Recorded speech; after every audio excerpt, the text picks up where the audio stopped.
Gusto pa malakpakan natin ang Panginoon. Ganyan po ba sa umupo sa magalit? Humiling sa Panginoon ng Sanpanya. Ibayan tayo sa ating pinakasentro ng gawain. Naginig na salita ng Diyos. Lord, tunay, dakila ka. Lord, sa pangwalang hanggan mo, Diyos, ang kadakilaan mo, Panginoon, ay kikilalanin. Ang kadakilaan mo, Panginoon, ay tunay na maihahayag sa buong panahon at paging sa pangwalang hanggang panahon, Panginoon. Hindi kailanman mababago, dakila ka. Nasalamat, Lord, sa umagang ito na meron kaming pusong bukas, pusong basag, pusong buo, Panginoon. Puso na handang magpasakop sa kadakilaan mo, O Diyos. Walang sino mang kadakilaan ang tatapat sa kadakilaan mo.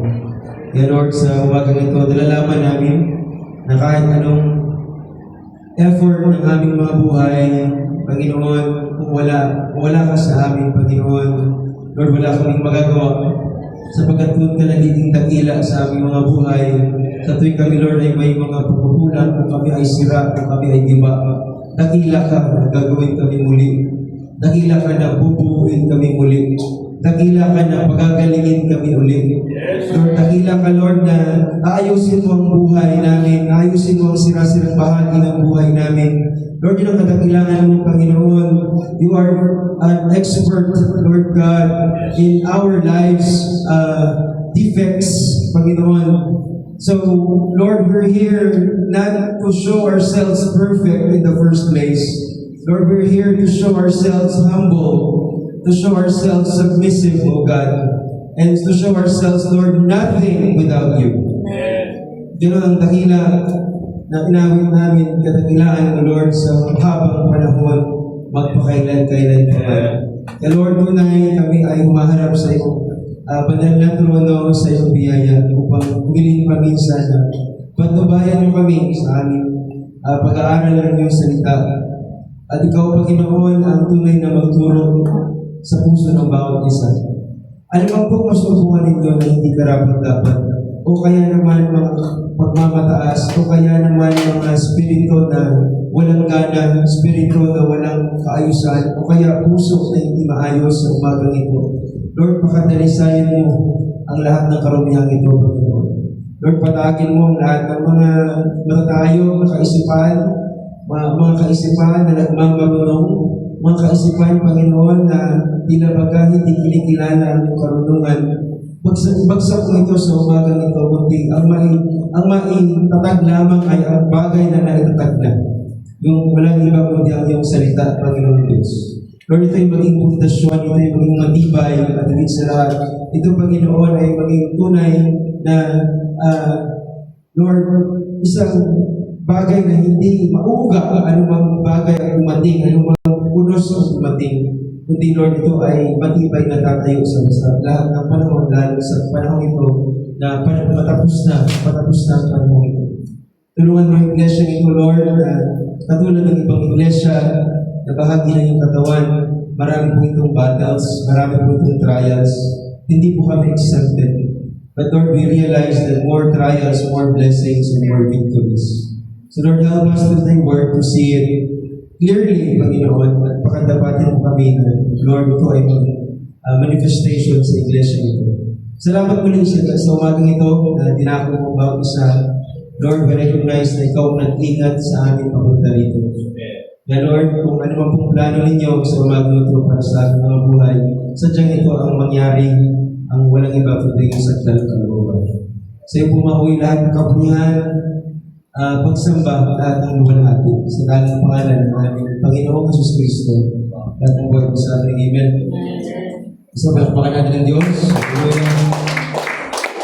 Okay. I greet you in the name of the Lord Jesus. Hallelujah. And I glorify the Lord for this day, since we want to recognize all the brethren that stands under ministry as father in every household.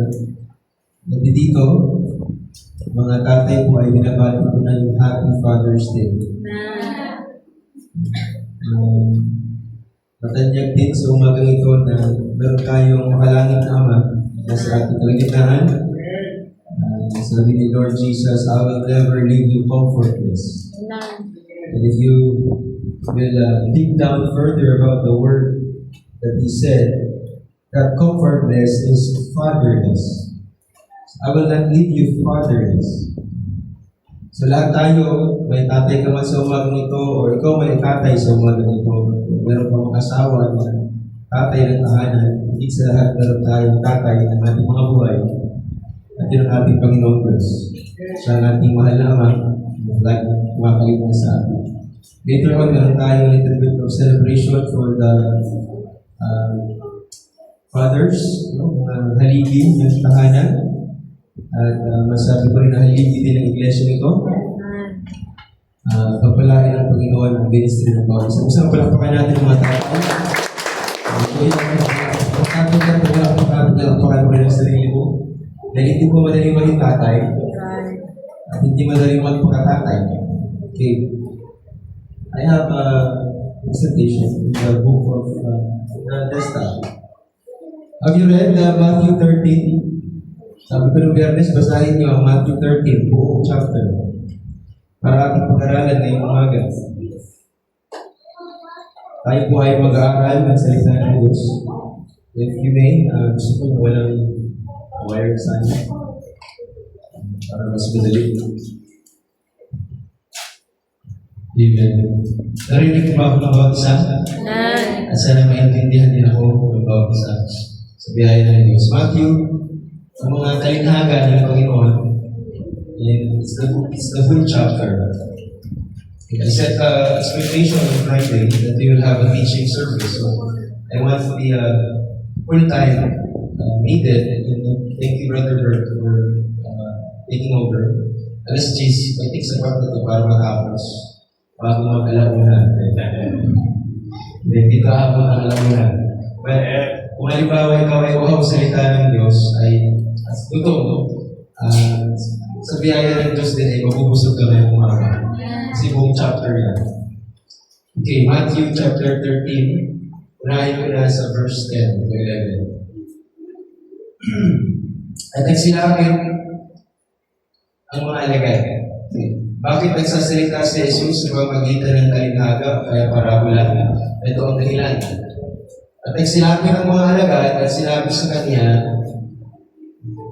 parang, Jesus, bakit nagsasalita ka sa kanila sa mga talinhaga? Parabola. At sumagot siya at sa kanila ay sinabi, sapagkat sa inyo'y ipinagkaloob ang mga kaalam ng mga hiwaga ng kaharian ng langit. Datapwat sa kanila ay hindi ipinagkaloob. Merong mga tao na pinagkalooban ni Lord na malaman ang kanyang kalooban. At may mga tao rin na hindi inilaan o kaya hindi itinakda para malaman ito. Okay. 34. Ang lahat ng mga bagay na ito ay sinalita ni Jesus sa mga karamihan sa mga talinhaga. At kung hindi sa talinhaga, ay hindi siya nagsasalita sa kanila. Sa totoo lang, kung panahon ni Jesus, napakalimitado ng mga pangaral niya. At minsan hindi siya magsasalita, minsan na lang siya magsasalita, talinhaga pa. Pero ng ating Panginoon. Dahil sabi niya sa verse 9, ang may pakinig ay makinig. Meron ka bang pakinig sa umaga nito? Nakasan natin, may pakinig ka ba sa umaga nito? Then, ikaw ay nilaan ni Lord para malaman ng mga talinhaga na ito. Para ito sa iyo. At sana, ito'y mahalagahan natin mga kapatid sa biyaya ng Diyos. Ang Diyos magpala sa kanya mga salita maraming ng buko. Okay. So I want undivided attention. Sana sa oras na ito, settle ka na, hindi tatayo, aalis, larabas. Okay. Iiwasan natin yan sapagkat sometimes nakaka-distract. Hindi lang sa akin, kundi sa katabi mo. So hanggat maaari, isipin natin ang bawat isa na gusto natin matuto lahat. Okay. Hindi tayo makadistract sa iba at sana tayo ay maging sensitive enough na ito ay bahagi ng salita ng Diyos. Ito ay isang bagay na hindi lilipas, kundi mananatili magpakailanman.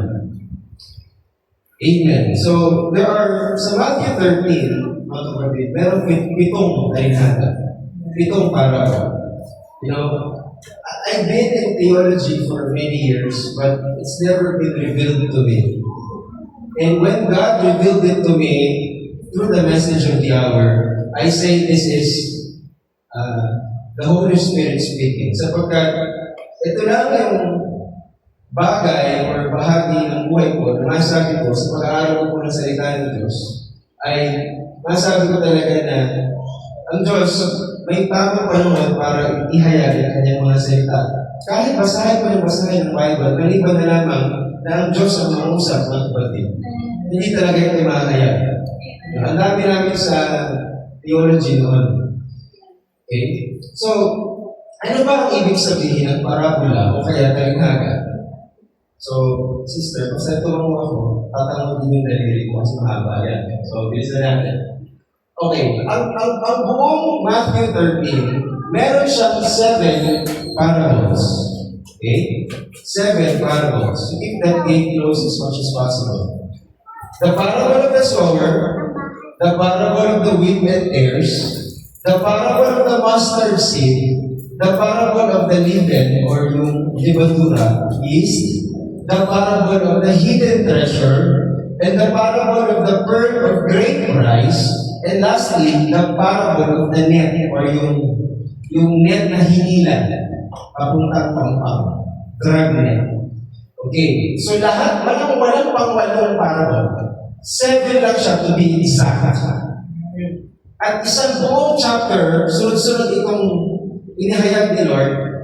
And the Lord was asked many times, what are this, what are those? Ano ba ito? Ano ba yan? Okay. Now, tagalogin natin para mas lalo natin yung maintindihan. Ito ay talinhaga ng mga hasik. Pag sinabing sower, nag-hasik.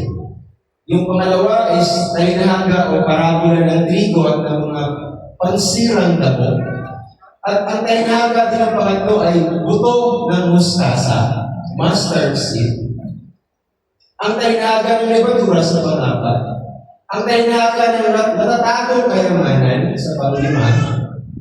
Yung pang-anim is talinhaga ng perlas na mahalagang-mahalaga. At yung huling-huling ay talinhaga ng pukot, yung net. Okay? Yung hinahagis sa dagat, yung pagmamuli. Okay. So I think so total 80% ng talinhaga, bukid. At ang daming bukid dito. It's true that God is our Father is a husbandman.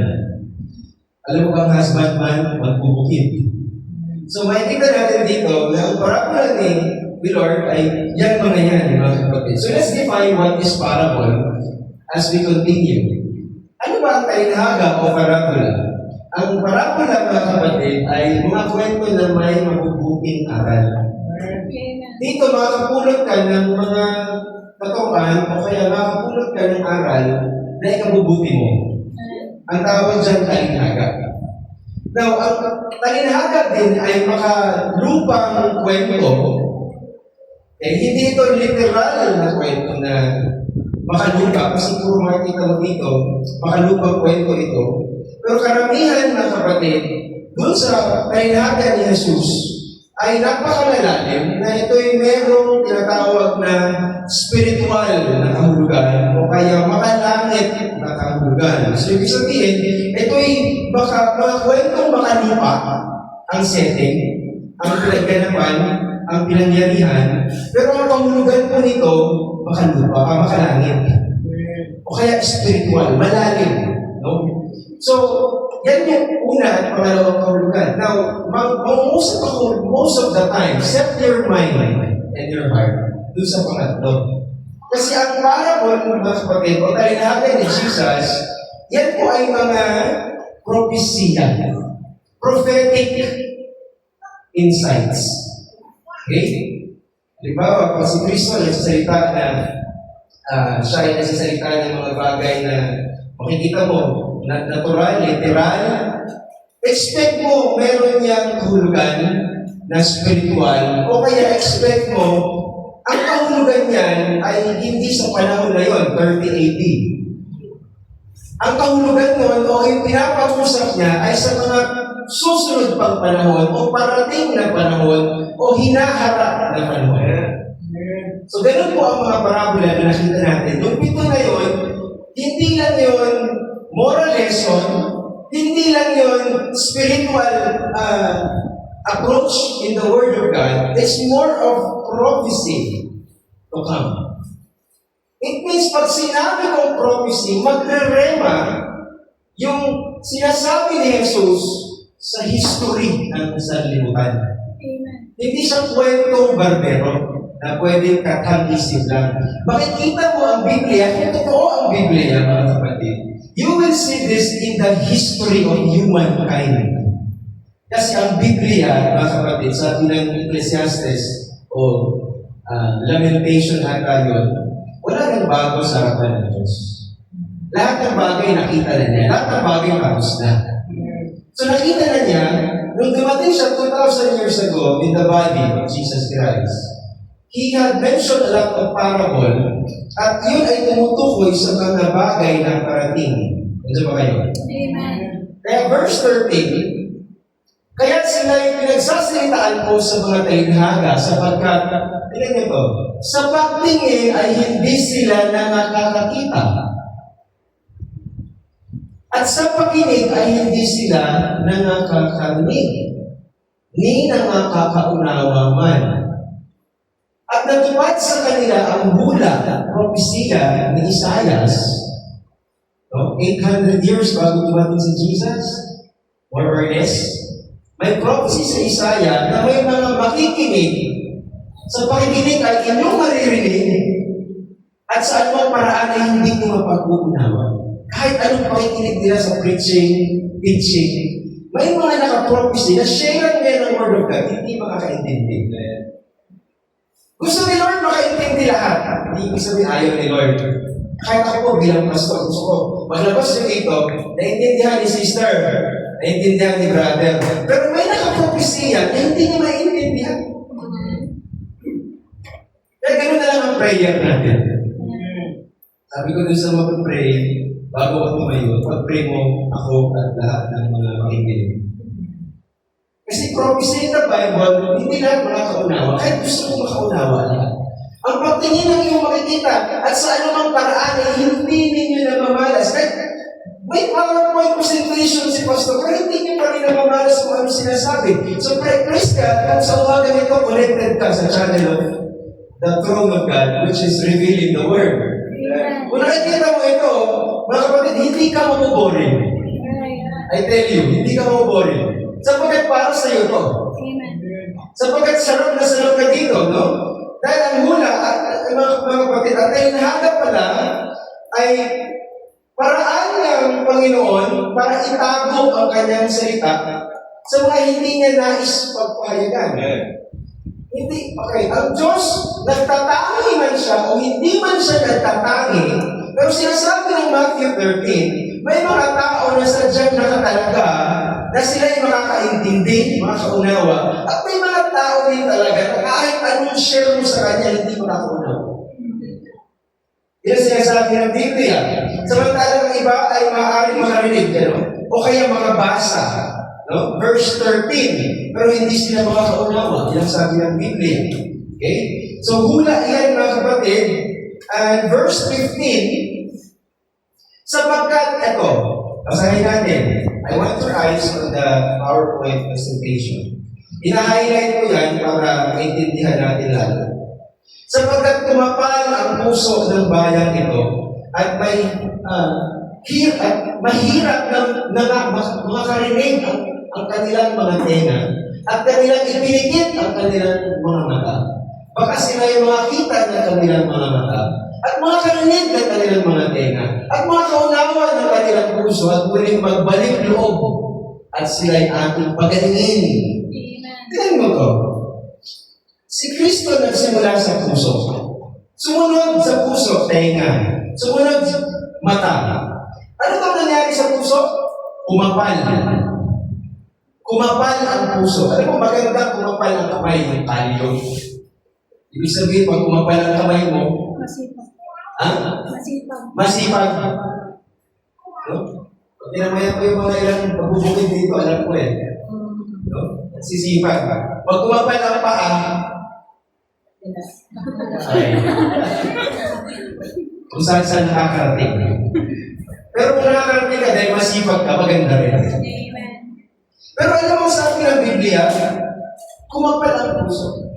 Maganda kumapal ang kamay, ang paa, kasi masipag, malayo ang nararating. Pero pag makapal yung kanyo ng puso, ang ibig sabihin, wala na siyang pandaman.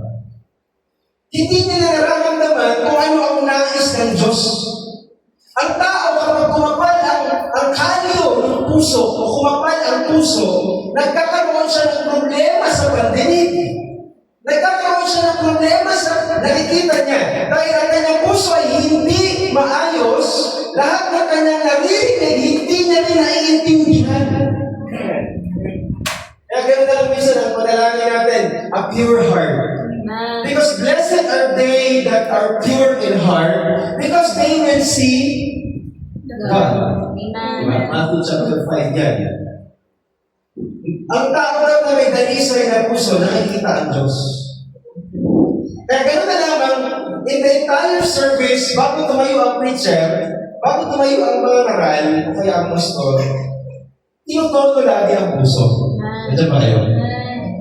Huwag na huwag kang papayag na hindi mo maitutono ang puso, mga kapatid. Kasi kapag hindi nakatono ang puso, walang kagalingan eh. Hindi ka pagagalingan. Kasi ang gulo niyan, pagagalingin kita.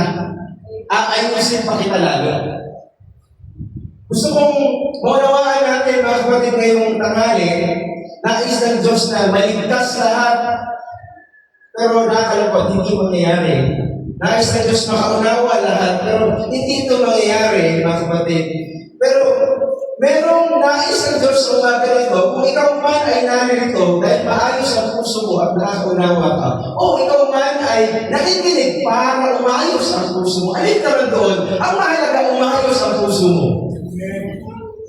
No? Yan ang mahalaga. No? Ang mahalaga sa umaga nito, may isaayos ang puso ng bawat isa. So, say amen. Amen. Now, ang sabi dyan sa verse 15, mahirap makarinig ang kanilang mga tenga. At kanilang ipikit ang kanilang mga mata. Pero verse 16, meron dito mga mapalad. Nagagwat mapalad ang inyong mga mata. Hindi sila yung pumipikit. Hindi sila yung umiiwas. Kundi sila yung mapapalad sapagkat nakakakita na kasi talaga sila. Sila yung mapapalad sapagkat ang kanilang tenga ay nakakarinig. Praise the Lord. At pinayatin ko nagpapasalamat sapagkat nakikita ng kanilang mga mata, naririnig ng kanilang tenga kasi ang kanilang puso, mga kapatid, once in their lives, they have decided, Lord, ayusin mo ang puso. Hindi mo pwede na makarinig ka, makaunawa ka bigla kay pastor o kaya sa mga ngaral na hindi inayos mo na ng Diyos ang puso mo. Kung hanggang ngayon ay parang hirap ka mag-absorb ng revelation, it's not the pastor, I'm so sorry.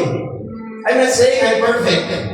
But pero iba't iba nakakaintindi, but ikaw hindi. Now, it's gonna be boiled down to the heart that you surrendered unto the Lord. Doon magpo-boil down yan. Again, blessed are they that pure in heart, for they shall see God. Kaya ganun na lamang mga kapatid ng ating panalangin sa loob ng church. The Lord, bigyan mo kami ng tenga na nakakakinig. 17, katotohanan sinasabi ko sa inyo, na hinanap na makita ng maraming propeta ang mga taong matuwid ang inyong nakikita. Amen. At hindi nila nakita. At marinig ang inyong naririnig at hindi nila naririnig. Ang daming propeta sa wala. Si Moises, no? Sa Isaiah, si Jeremiah, si Ezekiel. Hanggang hula lang sila. Namatay na lang sila pero hindi nila nakita kung ano yung hula nila. Wala. Ang daming taong matuwid. Hallelujah. Ang sabi na Isaiah, mayroong isang birhen na magdadalang tao, isang dalaga na panganganak. Tatawagin ang kanyang pangalan, Emmanuel. Pero hinula niya yun, pero hindi niya nakita. Diba? Ang dami mga propeta na nagmula, mga kapatid. Pero mas mapapalad kayo kasi nakita niyo yung hinula nila. At sa bagay ito, kapag ang Diyos ay magbubukas din ang ating mga puso, mapalad din tayo kasi hinagat ito ng marami. Marami ang nag-expect nito na makita nila, pero bakit ikaw ang makakita nito ngayong umaga? Okay, praise the name of the Lord. Ito, palakpakan natin ang Panginoon. At gusto ko lang na introduction. Now, kung binasa mo ang Matthew 13, listen, ilang beses mo mababasa dyan ang word na kaharian ng langit. Tandaan mo, ang Matthew 13 is a book of parable. Talinhaga. Ang talinhaga, may moral lesson. Ang talinhaga, isang kwento, mga kwento na makalupa pero may makalangit at hulgan. Ang talinhaga ay mga propesiya. So sasabihin ni Jesus every now and then, while we are discussing the 7 parables, ang kaharian ng langit ay katulad. Ang kaharian ng langit ay isa. Ganun siya. So ano ba ang kaharian ng langit? Huwag ka mong expect sa talinhaga ni Jesus na ang kaharian ng langit ay isang trono na may nakaupong Diyos. At ang setting ay para baga, trono ng langit. Trono ng langit, pero hindi yung kaharian. Lord. Now, ang kaharian ng langit next ay panahon sa pagitan ng una at ikalawang pagdating ng Panginoon. Kanina, inamin natin yung we're looking for His coming in the clouds of heaven. Message of His coming. That's the second advent. May word na advent. Ibig sabihin ng advent coming. Pagdating. Yung una ng pagdating, first advent. Okay? Kaya may mga Adventist. Kasi they are looking for the second coming. The same as ours. Now, ang kaharian ng langit ay pagitan. Ibig sabihin, pag sinasabi ni Jesus yan ay nangyayari sa pagitan ng una ng pagdating at pangalawa niyang pagdating. Between there, nangyayari yung parable niya. Listen. Okay. Or, pwede mong sabihin na ang kaharian ng langit, ito yung kapanahunan ng iglesia, church ages. Yun ang kaharian ng langit. You will see it. O kaya, pwede mong sabihin na ang kaharian ng langit is ang biyaya ng Panginoon sa buong iglesia. Sa buong panahon ng iglesia. Grace dispensation. Pag ipinabanggit niya ang kaharian ng langit, He speaks of His grace in the churches. Okay, para mas maintindihan mo, gagamit ako ng konting diagram. Next. Ito yung panahon na sinasabi ko. Ito yung kaharian ng langit. Mahaba yan. Now, nandito yung pagdating niya at namatay siya, purchasing of our soul, paying for our debts, which are sin. Yung kasalanan natin binayaran ng Panginoon sa uli ng pagdating. At yung pinakahuli, ito yung pagdating niya ulit, rapture. So yung pagitan ng Calvary at pagitan ng rapture, ito yung tinatawag na kaharian ng langit. At ang sabi ni Jesus, mayroong 7 pangyayari sa kaharian ng langit. May 7 talinhaga sa kaharian ng langit. Nandiyan ko ba kayo? So si Kristo pinanganak 2,000 years ago. At siya ay, namatay, nabuhay na muli. At ang tawag po roon ay First Advent. He died in Calvary. He resurrected and went or ascended on high. Umupok sa trono ng Diyos. Calvary. Okay.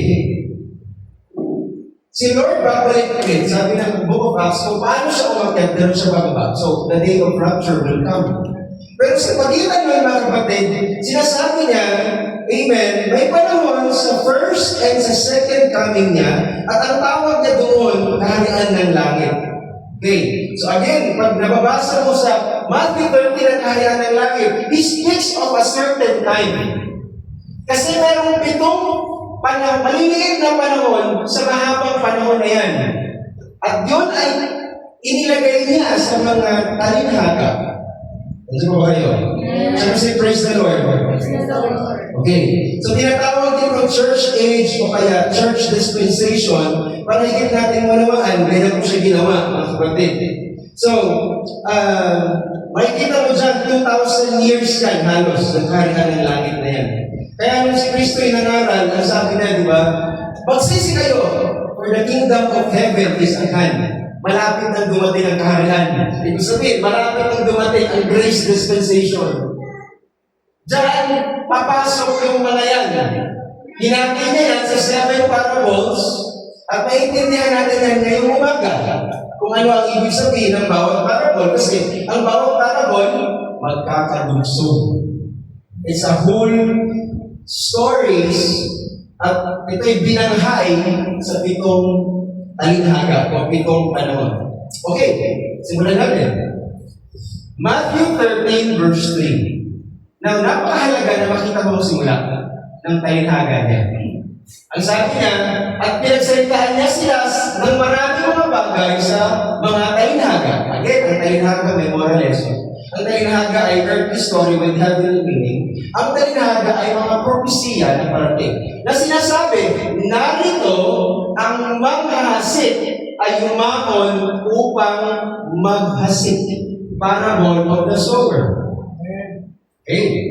Kung titignan mo yan, mga kapatid, namnamin mo yung verses na yan, yung nagsasalita siya dyan, mga kapatid, ang talinhaga na yan ay isang prophecy.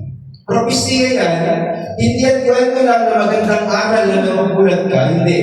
Yan, mga kapatid, ay may bagay na sinasabi on the coming years bago siya, or habang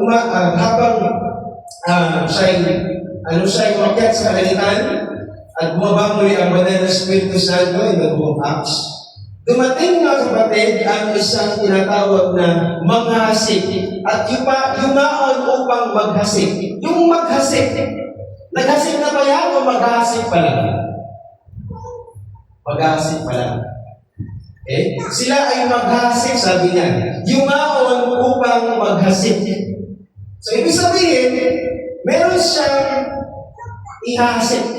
Minsan, sabi ni Sister Lydia, galing daw siya siya, galing siya, minsan, siya yung nagpasabog.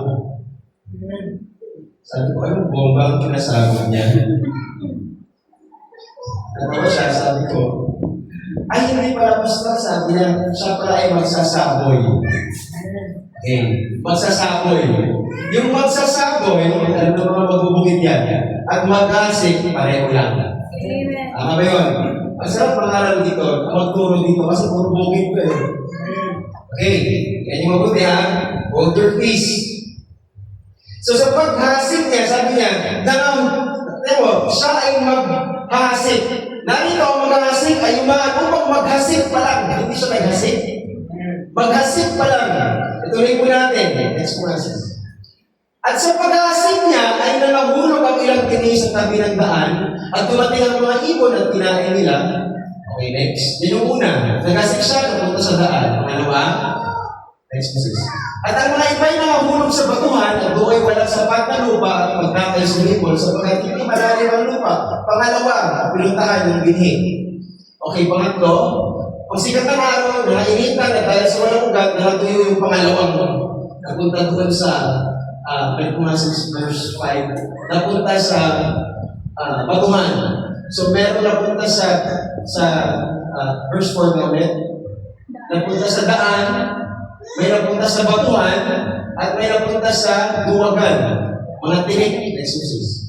Mga iba yung nakahulog sa dawagan, mga tinik yan. Nagsilaki ang mga dawag at inimis ang mga yaon. At next, ang mga iba ay, so meron tatlo. Meron sa daan, meron sa batuhan, meron sa dawagan. Sa totoo lang, wala akong time para sa tatlo na yan. Di wala akong time sa oras na yan. So, mag-focus tayo sa pang-apat kung saan bumagsak yung binhi. Kasi alam naman natin yung daan, batuhan sa kadawagan eh. Puso ng tao yan eh. Okay? Ang puso ng tao, mga kapatid, hindi talaga natanggap ng tao yung salita ng Diyos. Kasi yung isinaboy, salita yun ng Diyos. Ang tao na mangasik, si Jesus Christ yun. Amen. Okay? Ngayon, ang sabi na dito, merong mga nakahulog sa mabubuting lupa at nagbunga ang ilay ay 100, 6 na po, at ang ilay 30 po. Bakit sila naging mabuting lupa? Kasi nagbunga. Listen, nagbunga sila. 30, 60, 100. Nasa pa kayo? Amen. So, makikita mo, 30, 60, 100 fold. Ito yung lupa, mga kapatid, na amen, nagbunga. At pag sinunod mo yung verse 9 dyan, na may pakinig.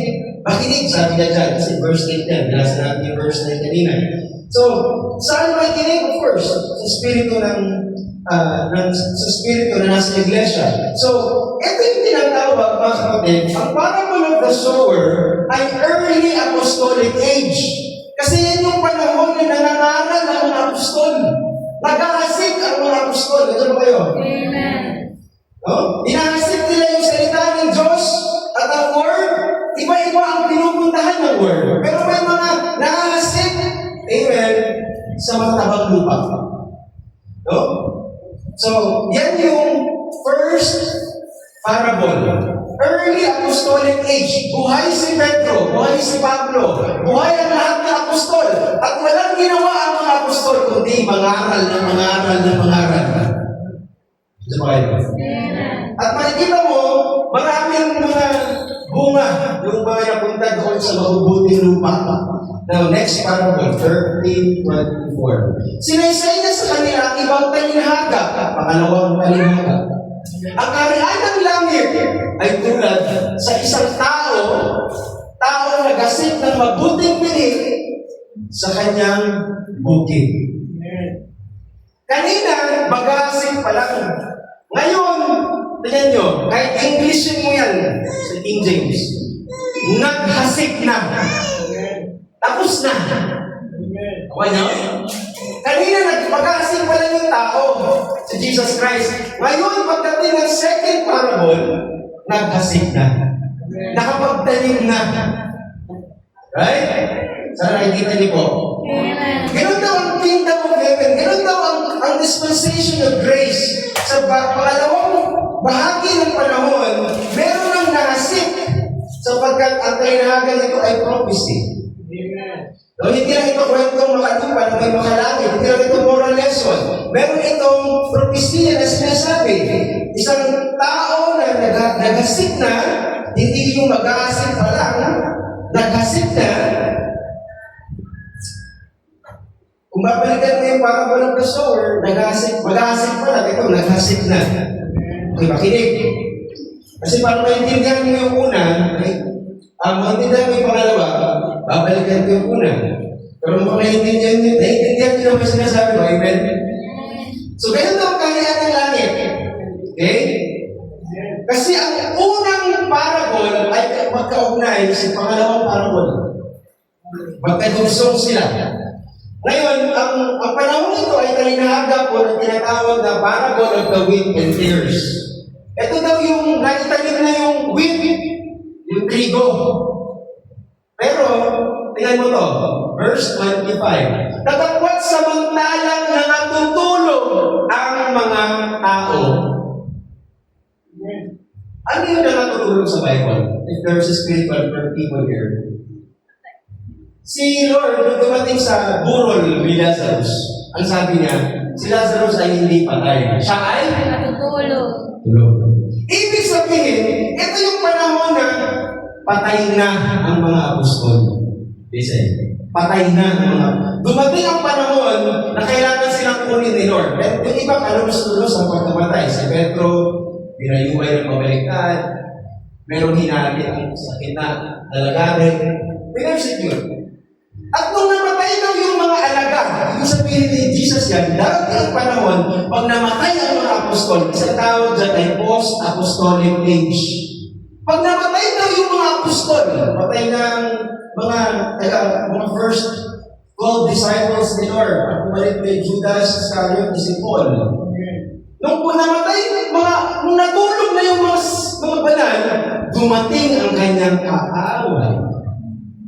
At naghasik naman ng mga pangsirang damo sa pagitan ng trigo at umalis. Amen. Dumating daw yung kaaway. Sino ba ang kaaway? Satan. Amen. Sinamantala ni Satan ang pagkawala ng mga apostol. Right. Nasa panahon tayo ngayon, mga kapatid, makikita mo yan in the history. Amen. Ang trigo, mga kapatid, mga pansirang damo, sa totoo lang, ang trigo at ang pansirang damo, magkahawig yan, pambal yan. Okay? Nag-asip siya sa bukid, sa parabol na ito. Kaso ang problema, yung tinanim ng kaaway, kamukha nung tinanim na ni Lord. Amen. Kahit magaling kang magbubukid, Brother JC, pag tinignan mo yung parabol na yung trigo at saka yung tares, hindi mo talaga sila wala talaga sila pinagkaiba. Wala. Paano na sila ma-distinguish? Pag namunga. Amen. At sa totoo lang, ang sabi nga dyan, bubunutin namin, ayaw ni Lord. Kasi wala akong bunga. Saan ka magbubunga? Kasi pag nagbunga, anihin yan eh. Ang bunga niyan sa huling panahon. Amen. Sa pagpito, may kita mo yung mamaya. Amen. Sa pinakahuling tainhaga, kaya nga sa ating panahon, may nangaral, the harvest time. And then yung William Branham. Kasi may harvest time. Sa oras na yun, hindi niya pwedeng ipabunot yung tares. Kasi baka mabunot din niya yung wheat. Okay? So nakatulog yung mga apostol, sinento yung, okay, natapos yung apostolic age, natulog sila, ang mga mananampalataya, kaya again, hindi siya lang namatay, no? Sila po ay natulog lang, nasa presensya sila ng Panginoon. Kaya sa lupa, may kaawa na dumating si Satan, at habang natutulog na yung mga alagaan ng Panginoon, doon siya dumating, verse 26 na natin, nagkakwantang sumibol ang usbong at namunga, ay lumitaw rin na ang pansirang damo. Sa buong Genesis, mga kapatid, mayroong isang babae na ang pangalan ay Eva, at sa sinapupunan niya may dalawang bata, Cain at Abel. Amen. Sa Bible ba yan? Yes. Merong binhi si Adan doon sa babae, at may binhi din ang serpente doon sa babae. Mas posible ba yun? Yes. Kasi nung namunga sila, di ko nalaman mo hindi anak ni Adan si Cain kasi pumapatay. Right. Ang anak ng Diyos hindi pumapatay. Amen. So masasabi mo na yung si Cain hindi siya anak ni Adan. Anak siya ng serpente, anak siya ng kaaway. So ganun din mga kapatid, sa panahon na yan, may dalawang binihi na magkaiba, pero hindi sa sinapupunan, nasa bukid. Isang trigo, isang mapanirang damo, parang Cain. At makikita mo yan sa last day, may mga Cain sa last day.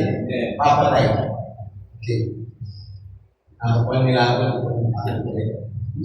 Pero kahit sa langit, may Miguel at saka may Lucifer. Lagi magkatunggali yan. Sa Hardin ng Eden, mayroong tree of knowledge of good and evil and may tree of life. Parehong puno yan, pero magkaiba yan. Sa panahon ni Noah, merong, nung iti-check niya kung may baha pa ba o meron bang new world na tinatawag, may lupa na ba pagkatapos ng baha, merong uwak at saka alapate. Parehong ibon, pero magkaiba. No? Sa panahon ni Jesus, may Judas. Okay. So makikita mo na meron dito sa kalinahagan ni Lord na may mga trigo. And praise the Lord, we are those people. Amen. Amen. At kailangan makita ang bunga mo para makita din na ikaw ay trigo. Hindi tayo mapanirang damo. Tandaan mo, minsan diniscuss ko dito, ang mapanirang damo at ang trigo, nauulanan pareho. Alala niyo ba yun? Nagpapaulan si Lord sa mga matuwid at hindi matuwid. Nagpapang-araw siya. No? Yung init ng araw, para yan sa damo at para yan sa mga mananim na inaalagaan ng mga nagbubukid. So I think your work, naiintindihan niyo yung sinasabi ko. Okay. So ngayon, ituloy natin. So ganyan yung early apostolic age, dumating yon at natapos yan at pumasok ang away. Okay. Tuloy natin ang pag-aaral. Verse 27. At ang mga alipin ng puno ng sambayan ay nagsiparoon at nagsabi, at yung sinasabi ko, Ginoong, hindi ba kayo naghasika ng mabuting binhi sa iyong bukid? Saan kaya nagmula ang mga pagsirang damo? Nagtanong siya. Saan kaya nanggaling ang mga pagsirang damo? Nakita natin ang kahulugan ng dito kasi makikita mo na merong kaaway at sino ang kaaway. Walang iba kundi ang Diablo. Okay? Sinasabi sa kanya ng mga alipin, hindi mo kami ay pupunta doon, ipunin sila, bunutin sila, pero hindi pumayag si Lord. Sabi niya, wag. Next one. At sinabi niya sa kanya, isang kaaway ang gumawa nito. So dito, nire-reveal ni Lord in the history of the church when papasok ang kaaway. Nandiyan ba kayo? Amen. Nagtataka ba kayo ngayon ng gulo-gulo ng religious na yun? Kasi may kaaway mo na pumasok. Okay, pero ngayon, sineseparate ni Lord. Sinasabi niya sa kanyang mga alipin, ibigay mo baga na kami ngayon magsiparoon at kami yaoy pagtitipunin sila. Okay. At alam natin na hindi pa yan ipapagawa ni Lord sapagkat baka madamay ang mga trigo. Verse 30. Decision ni Lord ganito. Huwag, baka pagtitipon ninyo ay ng mga pagsirang damo ay inyong mabunot pati ang trigo. Next. Pabayaan ninyo magsitubo kapwa hanggang sa panahon ng pag-aani. So, merong panahon ng pag-aani. Pero hindi yun yung panahon ng pag-aani. Darating yan. At sa panahon ng pag-aani ay sasabihin ko sa mga ani, tipunin muna ninyo ang mga pagsirang damo. Yan, ang unang tinitipon, pagsirang damo. At inyong pagbibigtisin o pagsunugin. Natapot, tipunin ninyo ang trigo sa aking pangan. Tingnan nyo, nakakalulos ito, no? Ang mga damo daw ay para sa pagsusunog. Pero ang mga trigo ay para sa pangan ng Panginoon. So ayaw natin maging mapalirang damo. Because we know the end of the tares. At sa totoo lang, mga kapatid, tinitipon na sa huling panahon, sapagkat ito yung huling panahon eh. Dumating, naintindihan niyo ba bakit mayroong tinatawag na one world religion? Bakit may ecumenical churches? Tinatawag po World Council of Churches. Ang stasyon niyan dito sa Pilipinas, nasa Cubao. Okay? Meron na pong tinatawag na Ecumenical Council of Churches. Akala mo, organisasyon lang yan, hindi po. Tinitipon yan lahat ng mga religion para mag-isahin. Kasi yan yun eh. Tipunin muna ninyo ang mga pagsirang damo. Mayroong mga ani ang mga denominational spirit, nagsasama-sama ang mga pastor ng Methodista, Baptist, Nazarene. Magkaisa tayo. Hindi nila alam, tinutupad na nila yan. Huwag kayong magugulat, mga kapatid. No, kaya ginaiway ko yan, in red. Tatalian daw muna sila. No, sa World Council of Churches. Pero tandaan mo, wag na wag tayong sasama dyan kasi susunugin yan. Gano'n ang kalaki ang iglesia na yan. Pero papunta yan sa pagsusunod. So, say amen. Pag sinabing susunugin, dalawa yan. Ibig sabihin, yung mga churches na yan, maiiwan yan sa dakilang kapitagyan. Una. Pangalawa, ibubulit po yan sa dagat-dagat kapoy. Nasa Bible Belt, kung yung pag-aralan natin by God's grace. So, anong gagawin sa pagsirang damo? Wala kasing bukay. Kamukha mo muna eh. Kamukha. Banal din.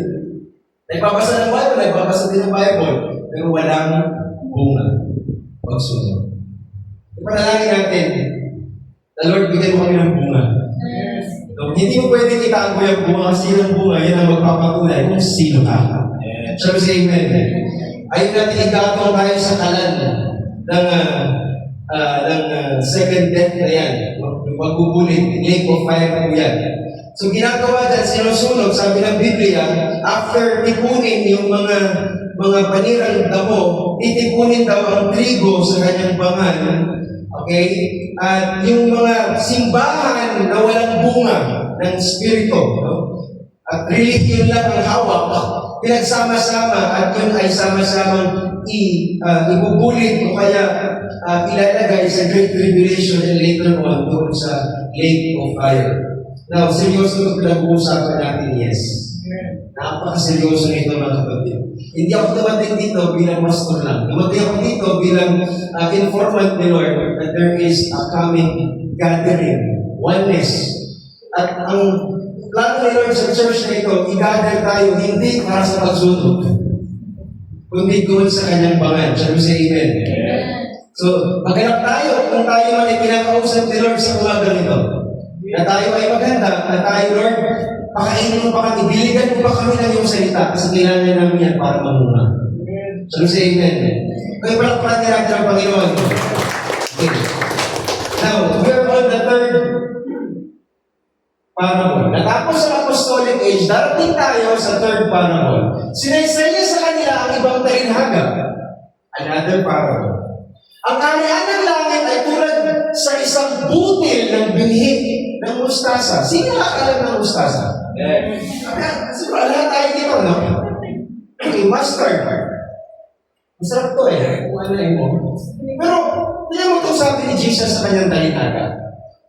Ang kaharian daw ng langit ay tulad sa isang butil ng mustasa na kinuha ng isang tao at iniasip sa kanyang bukid. Ang sinasaysay niya dito, tandaan mo, hindi ito moral lesson lang, hindi ito earthly story with heavenly meaning. Again, this is prophecy. Okay? Prophecy ito, amen, na naglalahad ng mga bagay na parating matungkol sa kaharian ng langit. At ang kaharian ng langit, mga kapatid, sa panahon ng iglesia, pangatlo, tawagin ko yung 3rd century. Ano ba ang meron, pastor, sa 3rd century?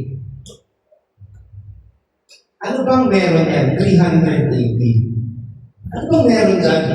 Sa panahon na yan, mga kapatid, tinatawag ko yung 3rd century sapagkat ipinanganak dyan ng maliit na iglesia pero napakalaki ng influensya. Okay? Ito ba alam ko? Wala na. Wala sa tiyan. Ipinanganak ang isang napakalaki at dambuhalang relihiyon. Pero nagsimula siya sa isang maliit. Yan po ang iglesia ng Katolika Romana. 380 po yan established. Just so you know. At mismo si Jesus, nakita na yan, ipinasok na yan sa isang talinhaga. No? Dati-rati mga kapatid, ang Kristyanismo ang pinakakaaway ng Roma. Okay? Pinaka-away ng Roma. Tinatawag po ang mga Kristiyano, kaya namatay si Pedro, namatay sila Santiago, sino pa na yung dahilan? Roma. Panahon pala ni Jesus, under na sila ng Roman Empire. Pero pagdating ng 300 AD, ito ay nagbago mga kapatid. Okay? Hindi na sila Roman Empire. Dati pinipersecute, alam mo sa panahon ng first, second, and almost second and a half century, ang Kristiyano ang pinaka-persecuted religion sa buong mundo. Ang daming pinatay ng mga Romano. Ang tawag sa kanila ay Roman Empire. Sabi mo, Roman Empire.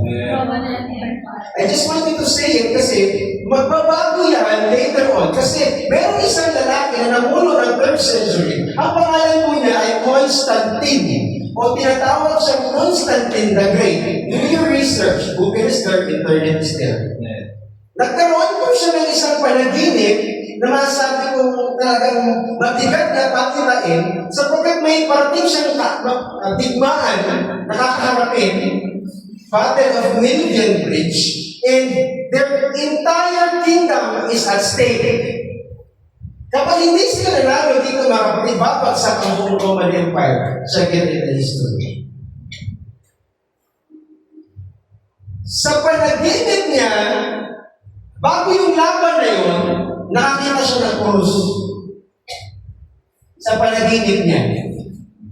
Hindi ko alam kung galing sa Diyos siya o hindi. Pero sinaysay niya sa maraming tao ang panaginip niya, mga kapatid.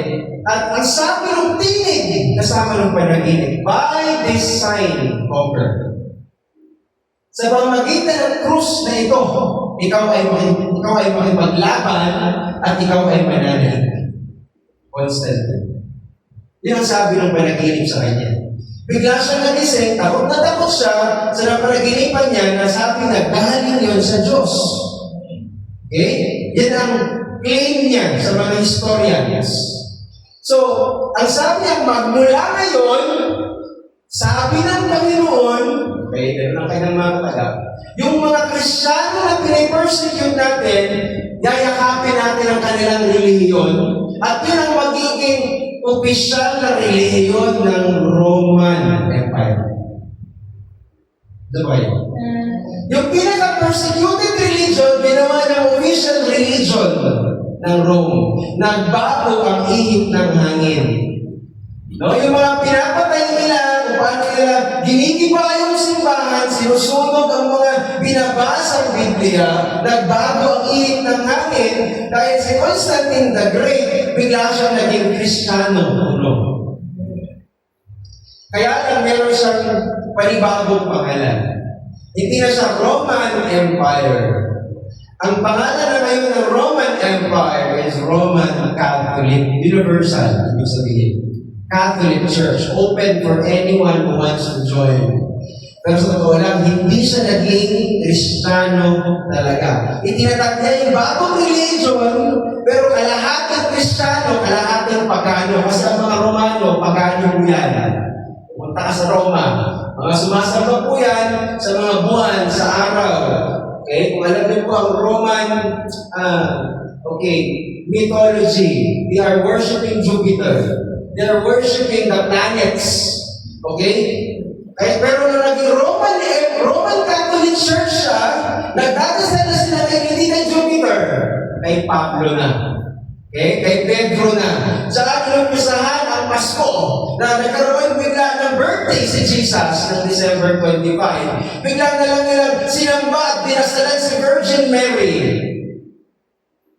Dito mga kapatid, nagsimula ang kalahati paganismo, kalahati Kristiyano. Walang inuto si Jesus sa pahinto ang mga apostol. Right. Pero dahil alam nila na kailangan pa nila sampahin si Jupiter, si Aphrodite, at lahat ng kanilang mga Diyos-Diyosan. Okay, gawin natin si Jupiter na maging Peter.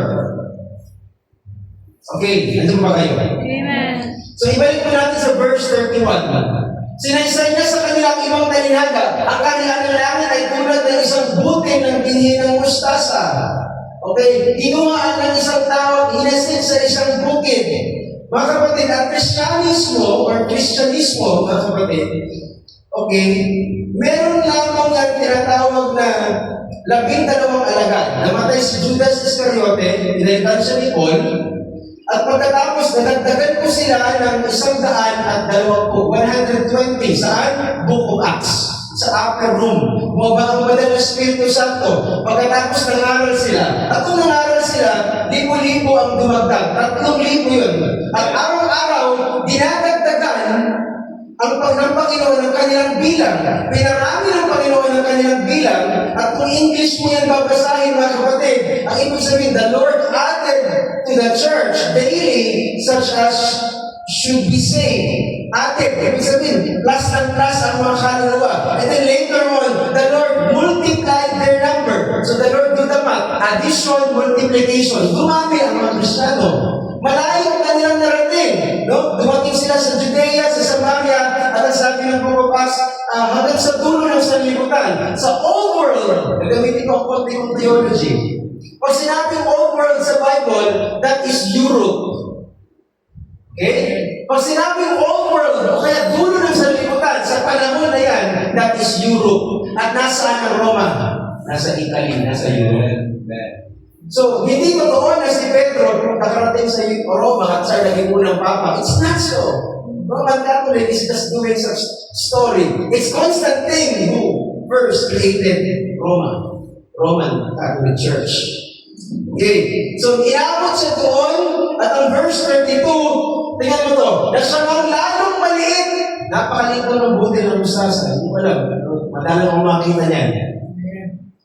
Natagpuan ng tumubo ay lalong malaki kaysa sa mga gulay. At naging punong kahoy, nagsikaroon ang mga ibon sa langit at sumisilong sa kanyang mga sanga. Think about this. I'm looking for my daughter kasi I always ask her. Ewan ko lang alam niyo, simula sa Thea. Tanungin mo si Thea, tatanungin ko kayo, dalawa Father's Day. Pinakamaliit na binhi, pero pinakamalaki sa lahat ng gulay. What does it mean? Sinabi ni Lord Jesus. It's a prophecy. Anong bansa ang pinakamaliit sa mundo? Anong pinakamaliit na bansa sa mundo? Ha? Pinakamaliit. It's true. Yan, pinakama-influensya. Ano ang pinakamalaking religion sa mundo? Roman Catholic. Roman Catholic. Ang Roman Catholic is Matthew 13:32. Yes, si Constantine ay isang ibon sa langit. Pag binasa mo ang Church Ages mismo, if you're reading the Church Ages book, ang mga ibon na yan, mga Diablo yan. Lumaki masyado ang Roman Empire na mismo ang mga ibon na masasama, okay, ay sumilong sa kanyang mga sama. Ang daming connected sa Roman Catholic Church. Kings, queens, prince, presidents, nakakonect. Bakit bumahalik sila sa kamay ni Papa? Bakit? Birds na sumisilong sa kanyang sama. Influensya yan. Connection yan, mga kapatid. Nangangahulugan na si Constantine, kagaya ng maruming ibon sa langit, sumisilong siya sa kanyang sanga. Nagtitake advantage sa Christianity. Ginagawa ng legal ang Kristyanismo upang isulong ang kanilang mga personal at political na interest. Hanggang sa oras nito, ganyan yan. Para maging mabuti ang imahe ng isang politician, pupunta sa Catholic Church. Okay? At nung siya'y namatay, guess what? Nung namatay, hindi siya binautismuhan. Ano ginawa sa kanya? Winisiganan ka ng ulo, tinugasan ka ng ulo, nagsimula ang pagbabaptize sa mga bata sa pamamagitan ng pagbibisik. Wherein hindi naman gano'n ang baptism sa Acts chapter 2. Amen.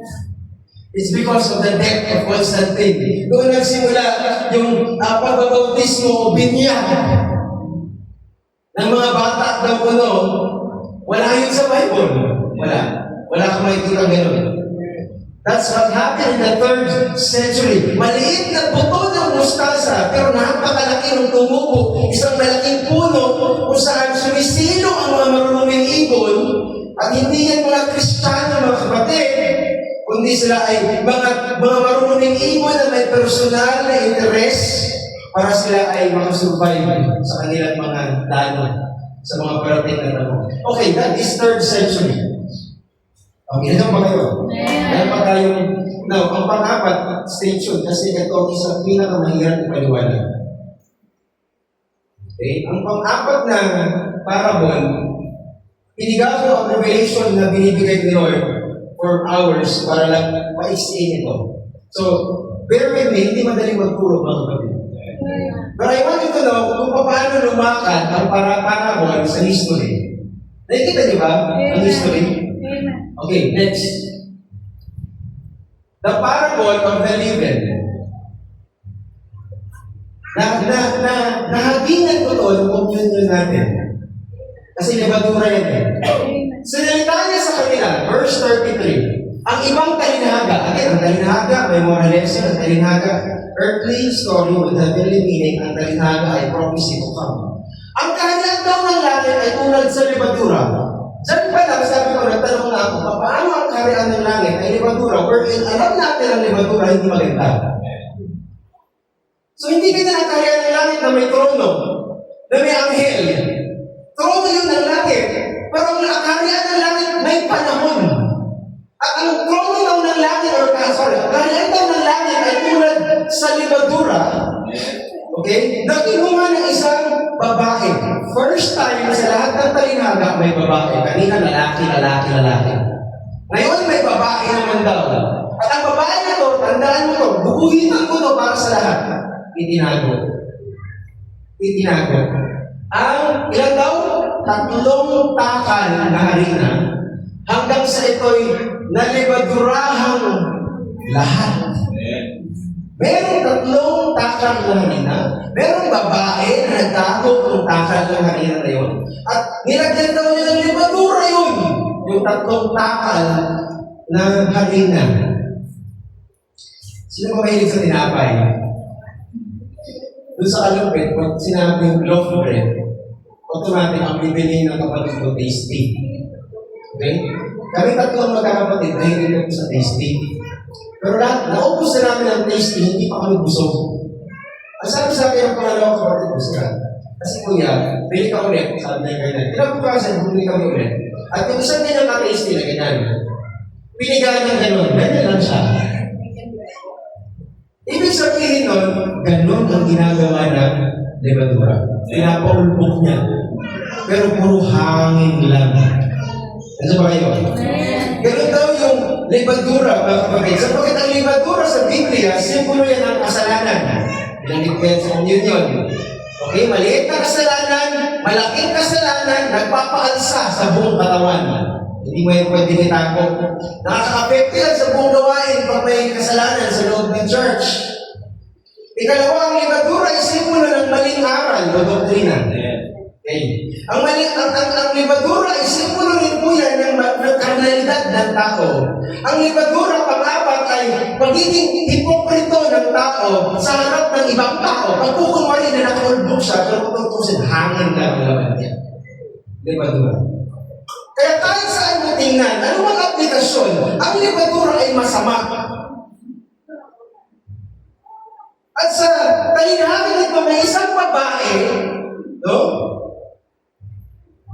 Na ang babae nito, bakit mga kapatid, na-encounter natin, isang babae, out of the entire parables ni Lord, may babae at ang babae ay isang church. Iglesia. Pero sino ang church na to? Na nagtago daw sa kasaysayan ng tatlong takal na harina. Tatawagin ko yung Dark Ages for a reason. Okay? Ang tawag mo dyan, Dark Ages. Sabihin mo, Dark Ages. Dark Ages. So, praise the Lord. Kasi ang Dark Ages, dito na mayagpag ang kapangyarihan ng Iglesia Katolika. Hindi mo sila pwedeng i-challenge. Kapag sinabing Dark Ages, tingnan mo nga ang Fox's Book of Martyrs. I'm talking about your facts. I'm not just preaching or teaching.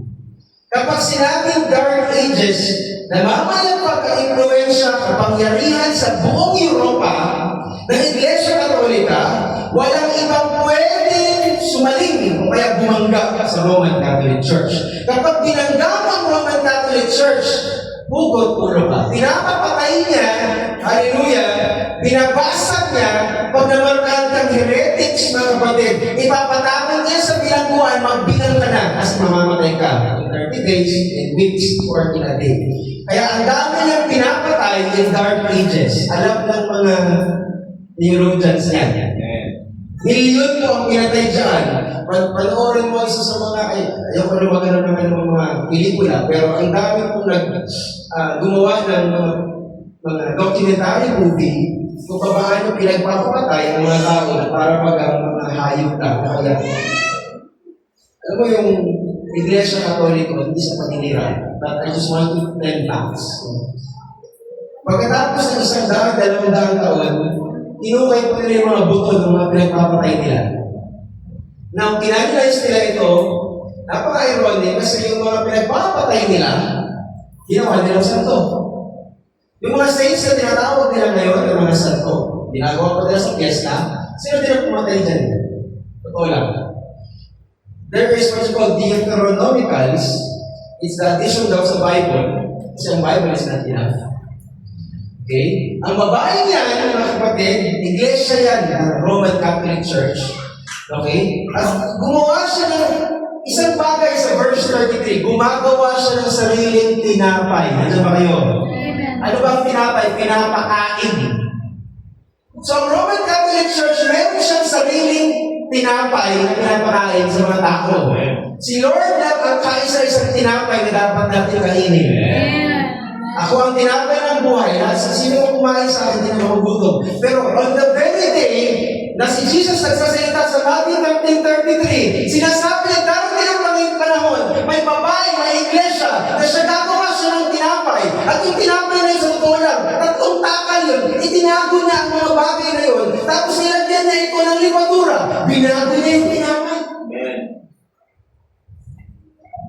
Hindi po ako naninira sa mga Roman Catholic, pero Roman Catholic po ako dati.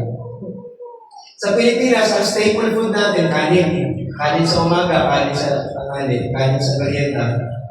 Kahit wala pang ulam. Pero sa Israel, ang staple food nila, tinapay, hindi po bigas, no? So kakain po sila ng tinapay sa agahan, kahalian ng kunan.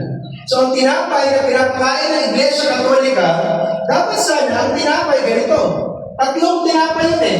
Justification, sanctification, baptism of the Holy Ghost. Ito ang tinapay ng buhay na sukat ikaligtas ng tao. Amen. Yan yung tatlong tinapay na tinago. Ito ba kayo? Amen. Nakita mo, may tatlong takal daw ng harina, tinago niya, at habang tinatago niya, nilalagyan niya ng levadura. Dinagdagan niya para umulbog, para mawala ng yung tunay na forma niya, hindi na makita. Kasi siya ang nasa kapangyarihan. So, ang ginawa niya mga kapatid, nilagyan niya ng levadura ang justification, nilagyan niya ng levadura ang sanctification, nilagyan niya ng levadura ang baptism of the Holy Ghost. Ganito ang ginawa niya. Okay. I hope it's not boring for you. Sana hindi ka naman boring. Because right now, I'm trying to expose something. Ang justification, binura niya, tinago niya, at ginawa niyang by faith in the church. Faith in the church. Ang salvation. Ang sanctification, pinalitan niya ng penance and mass. Ang baptism of the Holy Ghost, pinalitan niya ng confirmation. Ano ang justification na pinalit ng Iglesia Katolika? Na dapat ariin ng tao ang faith. Ang salvation ay by faith. Pero kung tayo po ay, sino dito ang nag-recollection college or high school? Kasi nung nag-recollection kami, nung high school, wala akong choice kundi pumasok sa simbahan ng Katoliko. At saysay sa'yo, sa amin, ang tinatawag na Apostles' Creed. Ang Apostles' Creed, mga kapatid, hindi ko alam kung naranasan niyo yun, I believe in God, sasabihin mong gano'n. Mahaba po yun. At i-recite ng bawat Katoliko yung Apostles' Creed na sasabihin na, I believe in God, I believe in the Father Almighty, Creator of heaven and earth. Tapos, bandang gitna, ang sasabihin mo, I believe in the Holy Catholic Church, the communion of the saints, the forgiveness of sins, the resurrection of the body, and life everlasting. Amen. Ang sinasabi doon, may kanagakaw na sinasabi, I believe in the Holy Catholic Church. Kasi kapag hindi ka naniwala sa church, hindi ka daw maniligtas. Alam ko may ibang denominasyon na ganyan din ang sinasabi. Kung hindi ka kaalig dito, hindi ka ligtas. Kasi anak yun eh. So, mga kapatid, dito mo makikita na pinalitan. No, yung justification by faith, na faith, instead of faith in the Word of God, ginawa niyang faith in the church. At yun po ay isang, mga kapatid, levadura. Hindi ko sasabihin sa church na ito na kapag kasi hindi ka kasali dito, hindi ka ligtas. Only by faith. Faith mo yan, mga kapatid. Pinalitan yung sanctification ng penance at saka mass. Ano yung ibig sabihin ng penance? Paggawa po ng mabuti. Pag-aapunoy ng mga malalaking halaga sa simbahan. Diba? Kaya nga nandiyan si Jose Rizal eh. Bakit siya naging papansang bayani, mga college student? Hindi college student ba dito? Bakit mo naging papansang bayani si Rizal? Kasi, nagsulat siya ng napakaraming novel na inaatake niya ang mga, ano yun? Mga private, mga Espanyol, at mga Pilipino na madaling maniwala sa mga pinagsasabi ng mga praile, simbahan. Diba? El filibusterismo, no limitangere. See that? Kaya siya naging gano'n eh. Pag binasa mo ang el filibusterismo, o kaya yung no limitangere, may mga babae doon na namatay doon sa Malolos, pag binasa mo yung no limitangere, huwag mo kong salangin. Kasi pinag-aralan din po namin na yung college ko ulit, si Maria Clara. Alam mo siguro yun.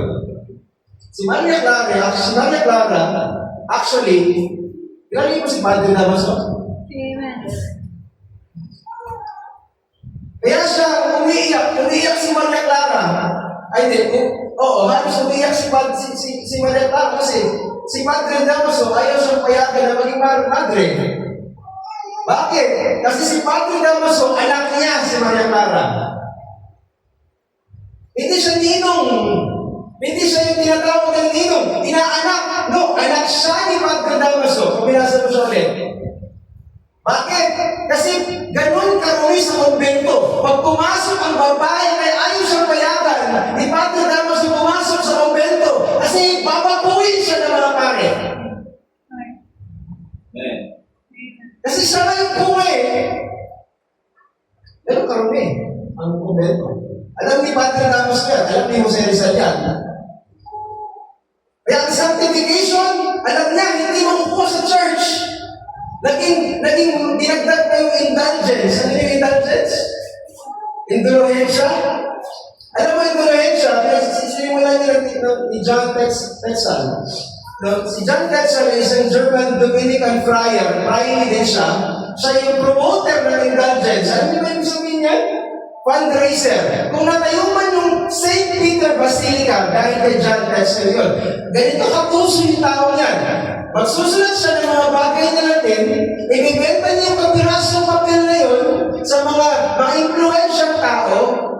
Pag binenta niya yun, magkakapera siya, sasabihin niya, special privilege mo yan kasi ang kapalit nitong halagang pera na binigay mo, walang presyo yan. Wala. Pero mataas yung presyo niya. Kapag binili niya yun, meron yung special privilege na patatawarin daw ng Diyos yung kasalanan gagawin mo sa hinaharap. Indulgence. Yan ang indulgence. Halimbawa, kailan kasi election? November? November. Nangungusap ako sa mga open sa modern events. Ganito, ang eleksyon November, bibili ng indulgence sa pare, or kay John Tetzel sa oras na yun, sabihin natin. At pagdating ng November, ipapatay ng politiko yung kalaban niya. Pero dahil bumili na siya ng indulgence, pinatawag na siya agad ng time na bumili siya nun. Ganda, no? Ano mang future sin na gagawin mo, because of indulgence, pinatawag ka na daw. Ganda ng turo, no? Galing Inderno, no? Nakita mo yun? Ganon binenta ni John Tetzel. Kaya galit na galit si Martin Luther. Galit na galit si Martin Luther sa kanya. Totoo lang. Kasi, pinulit na yun. Nakakuha siya ng indulgence. But, sino mo din Martin Luther. Pinulit na yun. Sunugin natin to, sabi ni Martin Luther. Sinunod niya yung papel. Kasi hindi ito privilegyo. Panluloko ito. Deception ito. Salbahe ng pari na ito, sabi niya. So, pinalitan niya yung finance and mass, yung certification ng finance and mass. Nilagyan niya yung libadura. Pinalitan din yung baptism of the Holy Ghost ng confirmation. Sabi mo, ano ito? Kumpil. Nakumpil. Sino dito ang nakakumpil? Yun yung confirmation ng English po na, kumpil. Ang kumpil po ay kapalit ng baptism of the Holy Ghost. Hindi ka basta ikukumpil, mga kapatid. Ang kumpil, ang karaniwang nag-officiate niya sa Katolika, ay yung mga monsignor, o kaya yung mga bishop, hindi siya basta-basta. Kapag daw ikaw ay kinumpil ng monsignor, ikaw daw po ay ligtas na at sigurado pupunta ka ng langit. Sino ang nagsabi nun? Ephesians chapter 4 verse 30. Hindi yun ang sinasabi ng Bible. Right? May libadura na, mga kapatid. Kinuha ng babae, yung mga marina, nilagyan ng libadura, yung tatlong takal na marina, nilibadurahan lahat. Kaya lahat ng turo ng Katolika, I'm so sorry, kasuka-suka. Hindi pagkain ng agila. Diyan ba kayo? So, anong bagay na nawala? Tandaan mo ito, ha? Nawala yung lahat. Tandaan mo ito. Tandaan mo ito. Justification nawala. Ang sanctification nawala. Baptism of the Holy Ghost nawala sa gitna. Pero God is a God of restoration. Pagdating ng tatlo, ibabalik na yung tatlo na yan. Amen. Nawala dito kay Columba, darating itong tatlong yan, ibabalik na lahat yan. Kasi sila hindi na pwede na, ang mga bagay na nawala, hindi na maibalik. Genesis 1:1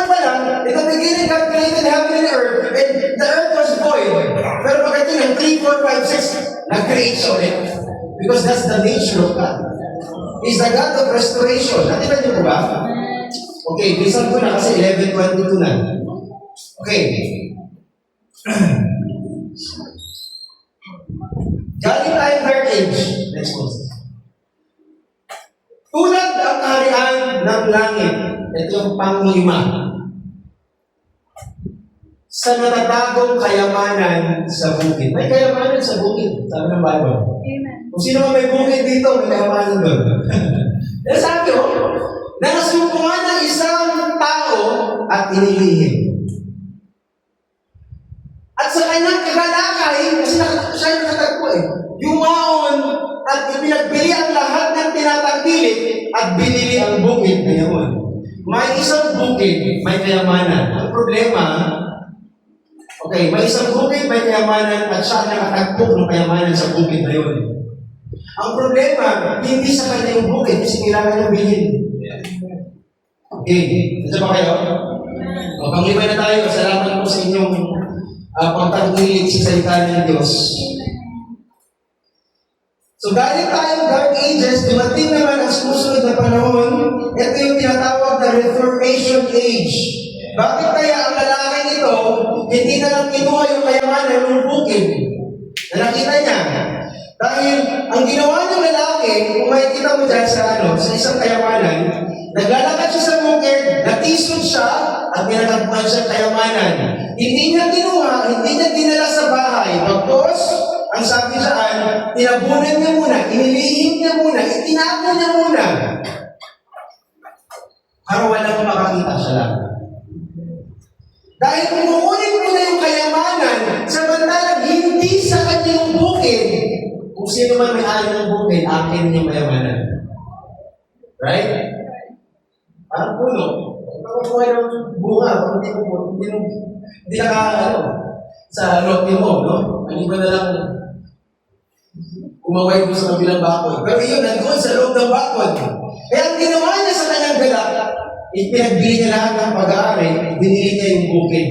Ibinenta niya yung bahay niya, ibinenta niya lahat ng siguro baka, kalabaw niya, para lang makuha yung lupa. Ito ba kayo? Baging sa kanya yung lupa, binenta niya, no? Ipinagpalagay natin na ang bukid is kalahating milyon. Di ba lang kung kano bukid dito, brother? Sabi na natin 500,000. So pinuntahan niya yung may-ari ng bukid, sabi niya kalahating milyon mo ito. Alam niya, kalahating, pwede pang bilhin ko, sabi niya ganyan. Ang sabi ng may-ari, hindi ko pinagbibilihan kasi minaanak ko ba yan, ganyan sa di ba? Malapit lang siya sa bukid. Inaaraw-araw niya. Bili ko yan. Nakulitan mo may-ari ng bukid. Sige na nga.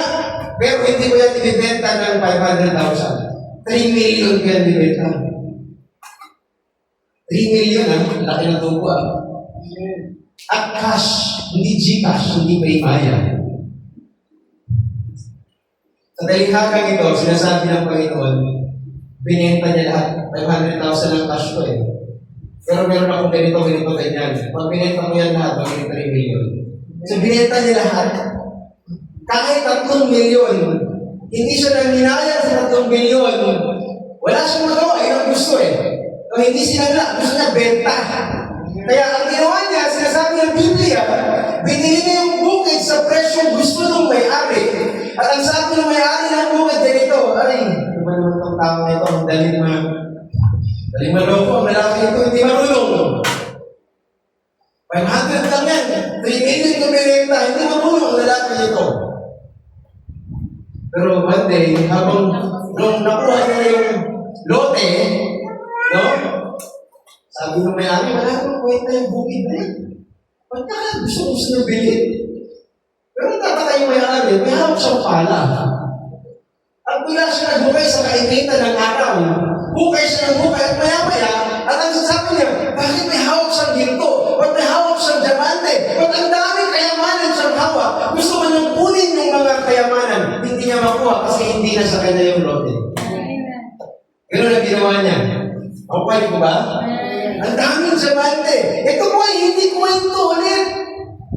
Hindi ito moral lesson lang mga kapatid. Hindi ito parang early story with heavenly meaning. Prophecy po ito dahil sa panahon ng Reformation Age, may isang lalaki sa pangalan ni Martin Luther. Siya po ay kilala dahil isa po siyang pari ng Wittenberg, Germany. At sa labas ng kanyang katedral, mga kapatid, sa Germany, itinapon niya yung kanyang pamoso na 95 theses, lahat yung bumabangga sa Roman Catholic Church. Halimbawa, ang pare ay hindi daw nagkakamali. Ang papa daw hindi nagkakamali. Ang sabi ng Deuteronomicals ng Catholic, Pope can never go wrong. Pope are infallible. Pero meron isang Pope na nagsabi, ang tatay ko Pope din, at ang nanay ko prostitute. So ang nagkakamali ang Pope. Kasi paano siya naging Pope? Kung yung tatay niya Pope mismo, at ang nanay niya prostitute. So, doon, hinanap yun ni Martin Luther. Lahat ng mga bagay, yung pagsamba kay Novena kay Maria, Reformation yan eh. No? Pues, ano yung bukid? Ano yung kayamanan? Ano yung ibinenta ni Martin Luther? Kung si Martin Luther ang Matthew 13:44, ano yung bukid niya? Ano yung binenta niya? At kasi si Martin Luther, mga kapatid, kilala ito bilang matalinong pare. The anointing of man, abogado yan eh. Ang galing makipagdebate yan. Kung tutusin, kasunod yan, on the near future, magiging pope din yan. Nagpalit niya lahat. Hinibag niya lahat. Mga kapatid, yung abogado naging pare, orator, debatista, mga kapatid, siya ang naging pare dahil una, naging pare siya. Nag-aralan mo ang buhay niya. Namatay kasi yung kaibigan niya, yung matalit na kaibigan. Pangalawa, nag-alak siya sa isang maulang araw, linggo, at halos idlatan siya. At halos kamatay niya yun. At ang sabi niya, ang gusto ko talagang paglaki ko, maging pare. Yun lang alam niya tamang gawin. Kaya naging pare siya. Gabi-gabi, nag-aaral siya ng Bible. At habang nag-aaral siya ng Bible, mga kapatid, nakakita siya ng Romans chapter 1, verse 17. Next. Sapagkat dito ang katwiran ng Diyos ay nahayag mula sa pananampalataya hanggang sa pananampalataya, gaya ng nasusulat, ngunit ang just, ang ganap ay mabubuhay sa pamamagitan ng pananampalataya. The just shall live by faith. Ang sabi niya, kayamanan ito. Yes, ang bukid niya, Bible. Pinagpalit niya lahat ng mga honorary achievements niya in the near future. Binenta niya lahat yun. Pinagpalit niya lahat yun, mga kapatid. At ang sabi niya, the just shall live by faith. Kaya dumating si Martin Luther. Ibinenta niya ang lahat ng kanyang ari-arian. Makinig kayo. Pinalimuran niya ang lahat ng kanyang privilege bilang isang pare. Dapat magiging cardinal siya. Later, magiging pope siya kung ipinagbili niya dahil dyan sa Romans chapter 1:17 kanina. Yun ang dahilan. Yun ang sinasabi niya, mga kapatid. So, you will say, dumating yung Romans chapter 1:17 para i-reform, ibalik yung justification by faith. Siya ang ginamit ni Lord kasi nawala yan dito sa Dark Ages. Binalik siya sa pamamagitan ni Martin Luther. Shall we say praise the Lord? Okay. Now, next parable. Okay. Ngayon din naman, ang kaharian ng langit ay katulad ng isang tao na nangangalakal na umahanap ng magagandang perlas. The pearl of the great price. Ang perlas po ay puti. Alam mo, ang Pilipinas ay the pearl of the Orient. Simbolo yan, mga kapatid, ng kalinisan o kaya purity. Kung ang dati ay panglima na Reformation Age, now, ito po ay tinatawag na missionary age. No? Pearl of the great price, hindi madaling mangalakal. Ang ibig sabihin, ito po yung panahon nung naibalik na ang pananampalataya ay nagsimula ang mga mangangaral.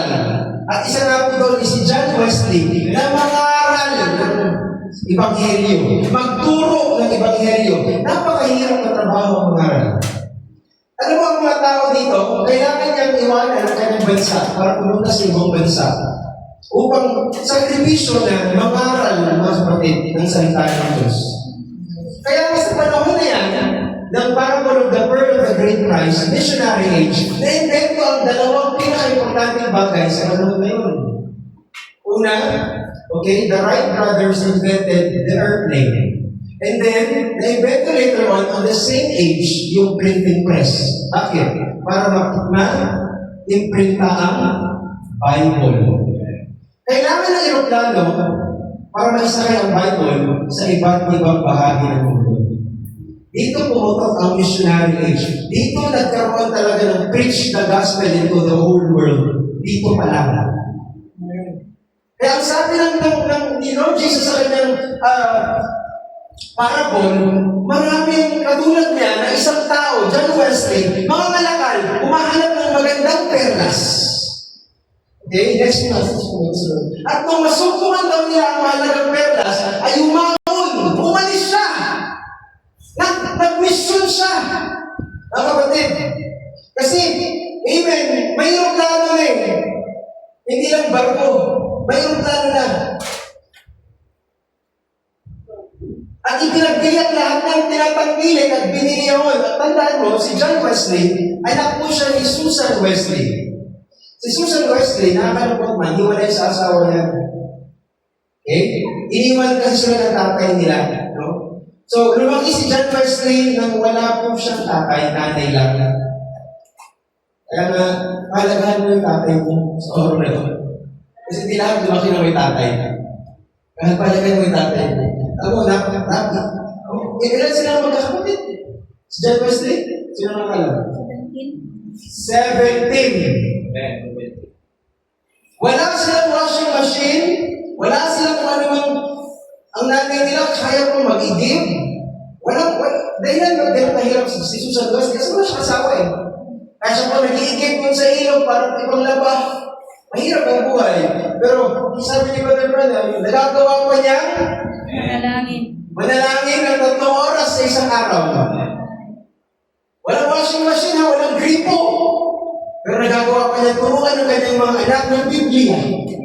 Kaya ang naging naging bahagi nito sa buhay ni John Wesley, lumaki siya sa pangangaral ng kanyang nanay, at siya naging estudyante, naging negosyante po si John Wesley. Kaya nga, hindi ko nagkataon na ang sinasabi sa Kalinaga, mga malakal, kasi mismo si John Wesley, negosyante yan.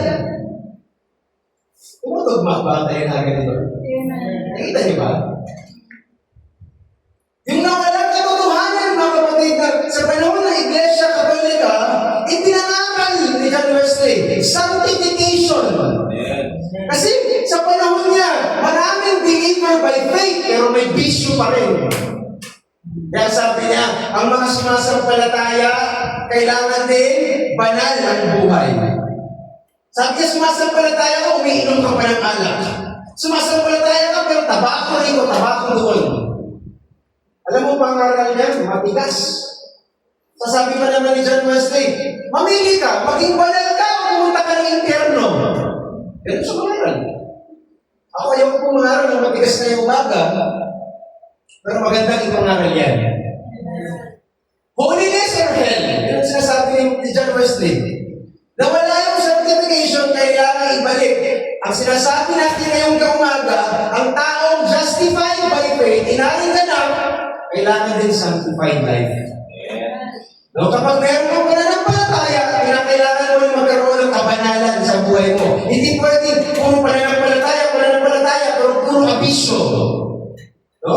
Pumipili tayo ng kabanalan, at pwede ka rin pumipili ng impyerno. Yun ang sinasabi natin. Okay, ayaw ko lang magkakaroon yan. Kasi umahaba. Pero nakuha mo ba? Nawala ang justification, sanctification. Pinalik mo dito sa parable of great price. That parable of great price is the sanctity of the church. Sanctification of the church. Purity in the church. Naibalik yan. Pero dumating tayo sa panghuli.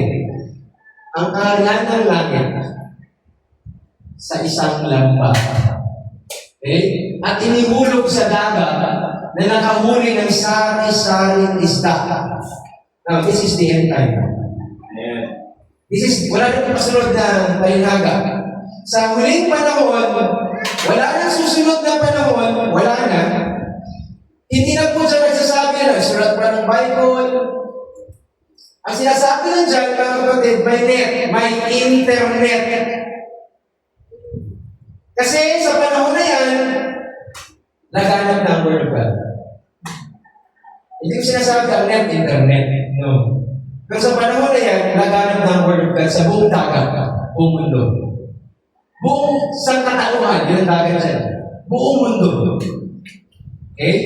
Matatapos ang panahon sa Matthew 13, sa parable na yan, wala na po kasunod na church age, walang pang-walong talinaga, pang-walo lang, ay pang-pito lang. Isang lampa, inihulog sa dagat. Ang dagat sa Bible, tandaan niyo to, multitude of people. Pag sinabing dagat, tao, populasyon ng tao, inihulog daw ang net or ibanghelyo, ang gospel. At nung inihulog daw, marami daw ang nahuli. Kasi daw may mga taong namamalakaya. No? I'm going to make you fishers of men. Ang sabi ni Jesus kina James, John, and Peter and Andrew. No? Iniwanan niya ang kanilang net, naging fishers of men sila. No? Kaya hanggang sa Pilipinas umabot ang Ebanghelyo. Sino dito ang tingin mo wala pang evangelism, wala pang gospel sa bansa nila? Sa buong pagkahalos nandun na ang gospel. No, ateista ka man, komunista ka man, basta may wifi, merong internet na ipapangaral po ang salita ng Diyos. Walang lugar na hindi naaabot ang Ebanghelyo, lahat ay talaga naaabot. Sabi sa amen. Sa ating panahon. Now, tingnan mo to, sari-sari isda, next. Nang mapuno, dati ang huling panahon, mapupuno ang net. Hinila nila sa pampang at sila'y nagsiupo at tinipon sa mga sisidlan ang mabubuti na dapat itinapon ang masasama. Dalawang bagay. Merong tinipon, merong tinapon. Ito kayo. Amen. So, ano po? Nakapagpagturo. So, nandito rin ako. Merong tinipon, merong tinapon. Sa huling panahon, may titipunin, may tatapon. Sa kanina, doon sa parable of the wheat and tares, merong tinipon, at merong tinipon, tapos tinapon, sinunod. Same thoughts. Same parable yan. No? Now, merong mga tinipon, yung tinipon, mga kapatid, yung mabubuting huli. Yung tinapon yung mga masasamang huli. Tanungin mo si Pastor, Pastor, ano yung mabuting huli? Ano yung masamang huli? Mag-isip naman kayo. Kayo naman mag-isip. Balik tayo doon sa Israel. Kasi sa Pilipinas, Brother Joe, maliit na huli, malaking huli, ulam. Maliliit na isda, malaking isda, ulam. Pero hindi ganun. Sa Western countries, even on the Middle East, ang malaking huli, that's the good catch. Ang maliit na huli, that's the bad catch. Kapag maliit yung isda, binabalik, tinatapon. Ang inuhuli ni Lord, para tipunin, malalaking isda. Walang maliit, walang masama, walang mabuti. Ang sinasabi lang ng talinaga, kapag maliit pa yung isda, hindi ka dapat tipunin. Babalik siya doon kung saan siya galing. Ikaw pa rin. Pero kung dumating yung lambat, nahuli siya at malaki siya, titipunin siya ng Diyos. Sa hulit pa naman, nasa mystery Babylon tayo, pag binasa natin Revelation chapter 17. Sa panahon ng Babylon, meron mga basa na ganito. In Daniel chapter 5, verse 25, si Daniel, mga kapatid, si Belshazzar, hari mo ng Babylonia, meron silang selebrasyon o kaya, anong tawag dito? Meron silang tinatawag na pagbubunyi, hindi ko masabi yung word, okasyon, mga kapatid. Meron silang tinatawag na, anong tawag dito?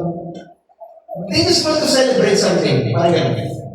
And they're celebrating the kingdom of Belshazzar. At habang sila nag-celebrate, bigla na lang may nakakita na may sumulat doon sa isang wall. Handwriting on the wall. At ang nakasulat is many, many tekel of Sharim. Hindi nila maintindihan ang nakasulat. They have to call Daniel to explain what it is. And when Daniel saw it, Daniel almost talagang celebrate as well, pero si Daniel nanghina din. Kasi yung panahon na yun, Babylon, they're celebrating, wala akong kailangan. I'm abundant with goods, parang Laodicea. Wala siyang kailangan. Pero ang sabi ng Panginoon, many, many. No? Ang ibig sabihin ng kapatid ng many, many, hallelujah, sabi ng propeta Daniel, binilang ng Diyos ang iyong kaharian, tinapos na ni Lord. Wala na kasunod pagkatapos. Ang Babylon mag-i-end. Now,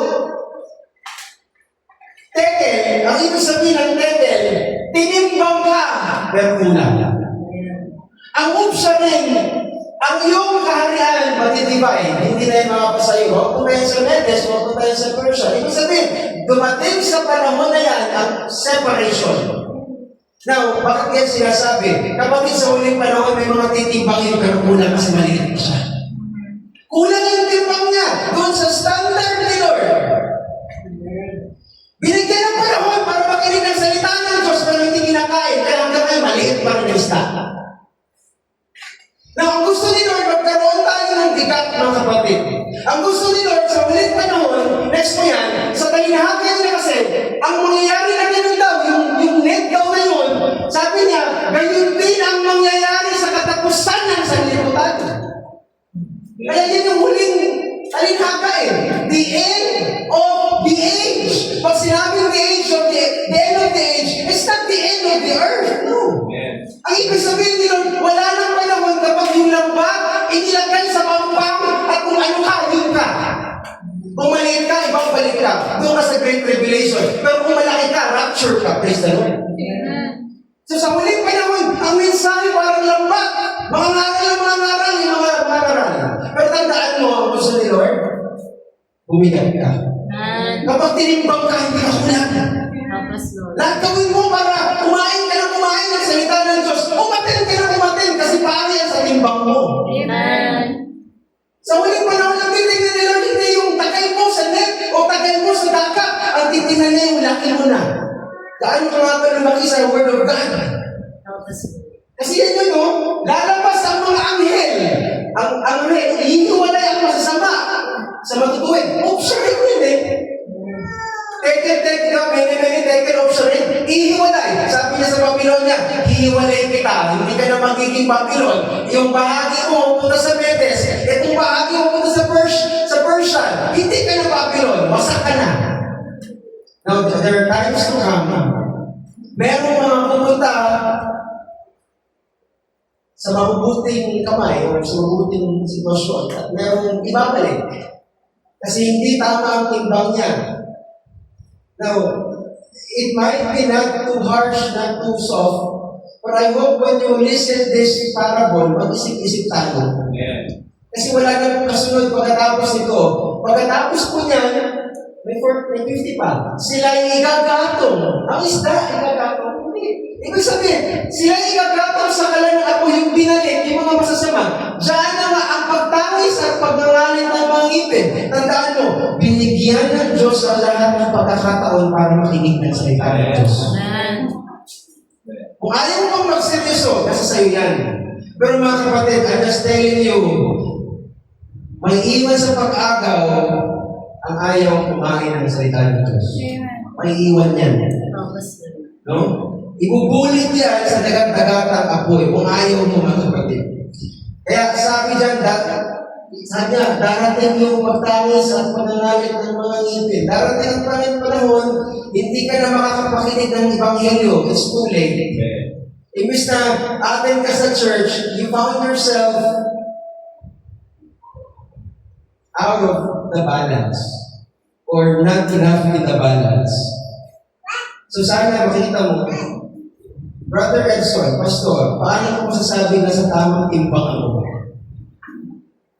When you receive yung nawala dito, the end of the age is where the baptism of the Holy Ghost will come. Ang isang tao na makikita mo may tamang timbang, siya ay na-justify, siya ay na-sanctify, hindi ko lang naisulat dyan, pero by revelation you can see it there, the baptism of the Holy Ghost. May baptism ng Holy Ghost. May baptism ng Holy Ghost. Shall I say amen? So that is what you call the seventh parable of Jesus Christ. Sana po nakuha niyo yung muna yan. Magmula niyan. Ayaw natin ang church mabibigo at the end. Ang ganda ng fellowship. Pero darating yung separation time. Kukunin ni Lord yung malalaking isda. Iiwanan ni Lord yung maliliting sila. So magtulungan tayo. Hindi ako narito para humatol. Narito ako para tumulong. Kung ano man po yung mga kulang pa sa atin. Alam mo, wala akong problema kung gusto mo Bible study personal. Hindi ko po naiintindihan, Pastor. Ano dahilan ba't ako nandito? Nandito ako para magturo. Nandito ako para buksan pa ang dapat na buksan sa buhay mo. Pero kung simpleng prayer meeting, hirap na hirap ka, I'm very sorry. We have to pay some attention to it. Kasi hindi naman ito para lang sa amin. Hindi lang ito para sa akin. Para sa iyo ito. When the word is being open to you, it means the word is preparing you for this. So sana ihanda natin ang ating sarili. By God's grace, I'm praying mga kapatid. Every time na meron tayong gawain, I'm praying. Lord, dalhin mo sila dito. Pakainin mo sila. Because I really love them as much as we do. So ang Diyos po ang magpurihan sa mga bagay na ito. Sana nakita natin ang bagay na ito sa ating mga buhay. Huwag natin itong taken for granted lang. Bagos, maging totoo ito sa ating buhay. Ang isang trigo, hindi ako nandito para husgahan ka na trigo ka. Papaliran lang mo ka. Makikita naman yan kung may bumagal. Hindi mo yan pwedeng itago. So sana sa umaga nito mga kapatid, I know napakahaba, pero sana naging worthwhile. Natutunan natin kung ano ang parabola na ito sa mga tungkol. It's in the history, it's in our age. Magpasalamat tayo may mensahe sa uling panahon, may paliwanag ng bagay. Palakpakan natin ang Panginoon. Talaga natin ang Panginoon. Hallelujah. Yung po tayo lang.